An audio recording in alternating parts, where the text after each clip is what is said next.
Unmanned attack drone was unveiled by the Air Force today in Southern California. The MQ-9 Reaper is faster and more lethal. It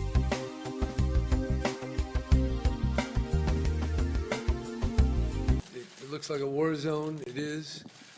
These are state organic assets such as the MQ-9.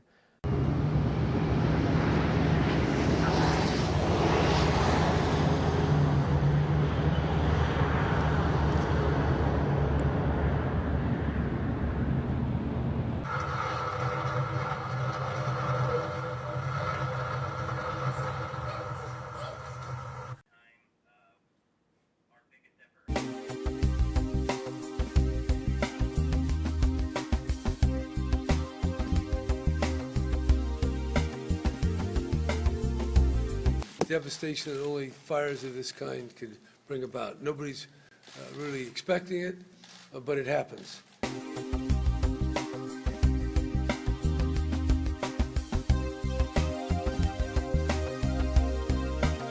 We can't avoid a catastrophe, but we can prepare for it, we can recover from it, and we will.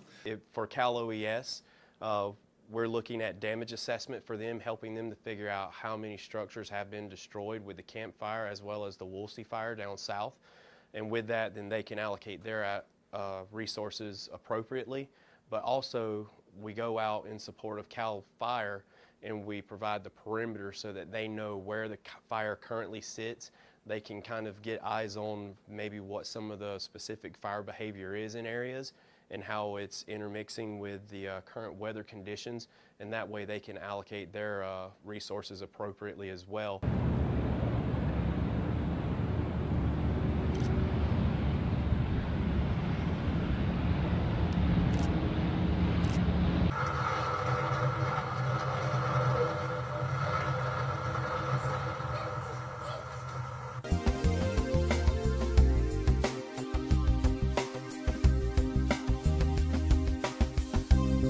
I'm issuing an executive order today that will speed up recovery, cut red tape, overcome some regulations and other kind of laws that get in our way. Yes, sir.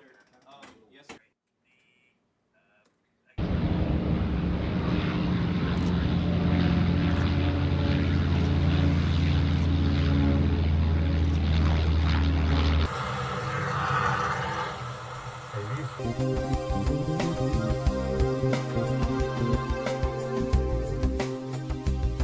We're in a different kind of world.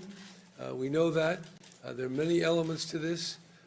What causes these kind of catastrophes, where people live and how they live and the structures and the changing of the climate. We've been working there in the Chico to Paradise area, the Camp Fire, and then down south we've been working the Woolsey Fire, however also supporting the Hill Fire since they've somewhat merged there in the Malibu, LA County area.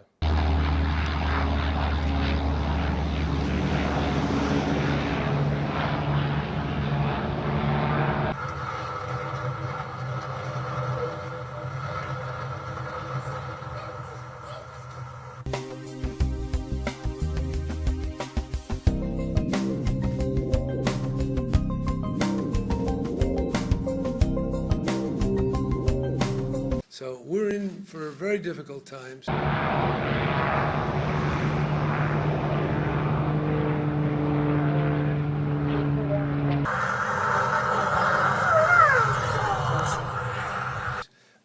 This will never be the same, but I can assure you that everyone in California is going to do their best.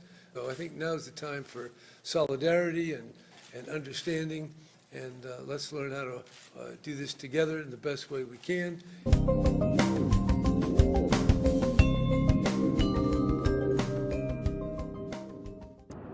As a sensor operator, I'm responsible for using the camera attached to the Reaper UAV, as well as the laser that is inside of the camera to guide in weapons, ammunition, and use the camera for collecting intelligence. Some of the challenges It can be a stressful job if you get into a weapons employment situation or troops in contact when you're watching troops taking fire and you're trying to locate the enemy personnel.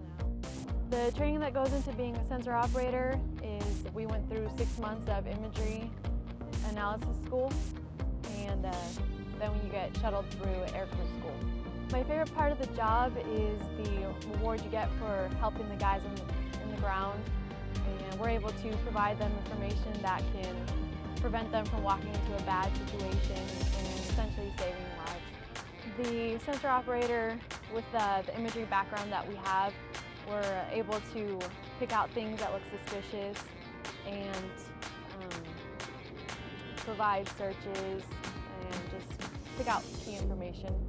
Teamwork is essential for the job because the sensor operator doesn't know anything. You need your crew to help make an informed opinion that you can pass along to the guys on the ground, just to give them a better assessment of what you're seeing and give them better intelligence.